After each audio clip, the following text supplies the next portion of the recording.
अस्सलाम वालेकुम, welcome to AKD weekly roundup. आज के इस राउंडअप में हम आपको इस वीक के मेन न्यूज़, इवेंट्स और ट्रिगर्स के बारे में बताएंगे। इस वीक के स्टार्ट से हमने देखा कि मार्केट में काफ़ी बुलिश एक्टिविटी नज़र आई। जो मेन न्यूज़ इस वीक हमने देखी उसमें फर्स्टली हमने देखा कि कतर के जो इन्वेस्टमेंट फ़ंड है उसने $3 बिलियन का जो है इन्वेस्टमेंट करने का प्लान किया है पाकिस्तान में। इसके बाद हमने देखा कि सऊदी अरेबिया ने भी $1 बिलियन प्लेस किए हैं इन्वेस्टमेंट के लिए पाकिस्तान में, और यूएई से भी एक्सपेक्टेड है कि $1 या $2 बिलियन आ सकते हैं।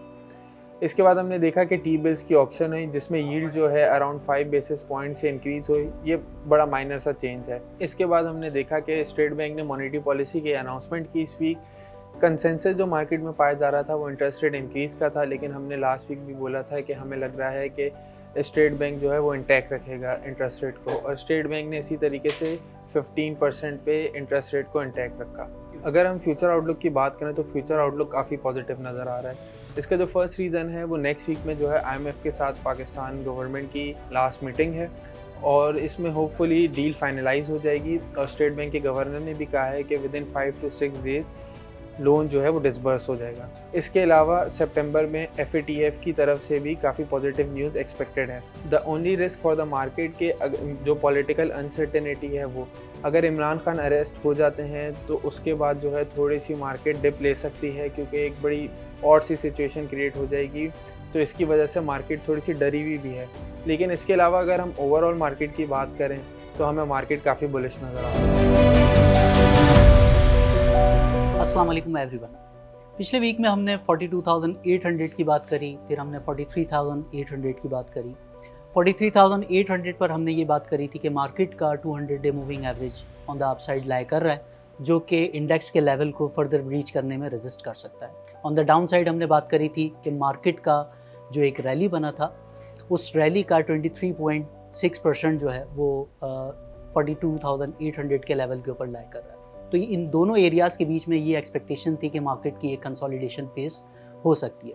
बिल्कुल इसी तरह से मार्केट इन एरियाज़ के पास इस वक्त कंसोलिडेट कर रही है। इस कंसोलिडेशन को फेस करते हुए अगर मार्केट अपनी 23.6% रिट्रेसमेंट को ब्रेक करती है तो फिर बहुत हद तक चांसेस बढ़ जाते हैं कि मार्केट अपनी 38.20% रिट्रेसमेंट की तरफ बढ़ सकती है, जो कि करंटली 42,237 के लेवल के ऊपर लाई कर रहा है। हम अगर ब्रॉडर पर्सपेक्टिव में बात करें तो मार्केट के ऊपर स्टिल हमारा जो स्टांस है वो बुलिश ही है, और हमें नज़र आता है कि अगर मार्केट 43,800 के ऊपर सस्टेन कर जाती है और वॉल्यूम्स जो हैं वो सिग्निफिकेंटली इम्प्रूव होते हैं तो उस सिनेरियो के अंदर हम मार्केट को 45,000 और अप टू 48,000 तक जाता हुआ देख सकते हैं। सेक्टोरल पिक्स की अगर हम बात कर लें तो हमने देखा कि IT सेक्टर इस वक्त अभी भी लीडिंग सेक्टर के अंदर आ रहा है, और IT सेक्टर के अंदर स्पेसिफिकली हमें जो है वो AVN और नेटसोल काफ़ी ज़्यादा बेहतर नज़र आ रहे हैं करंट लेवल के ऊपर, और अगर डिप इनके अंदर आती भी है तो वो एज एन अपॉर्चुनिटी कंसीडर करनी चाहिए, और IT सेक्टर के अंदर AVN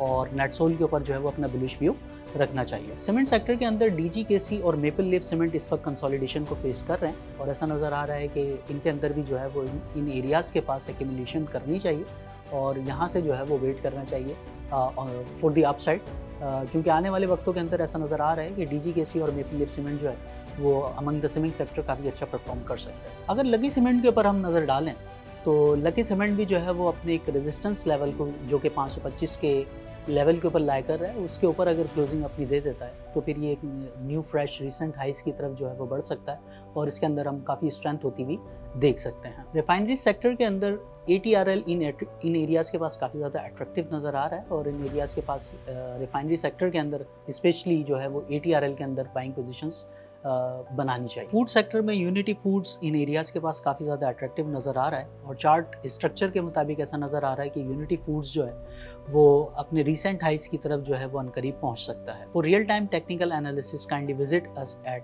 www.akdsl.com। शुक्रिया।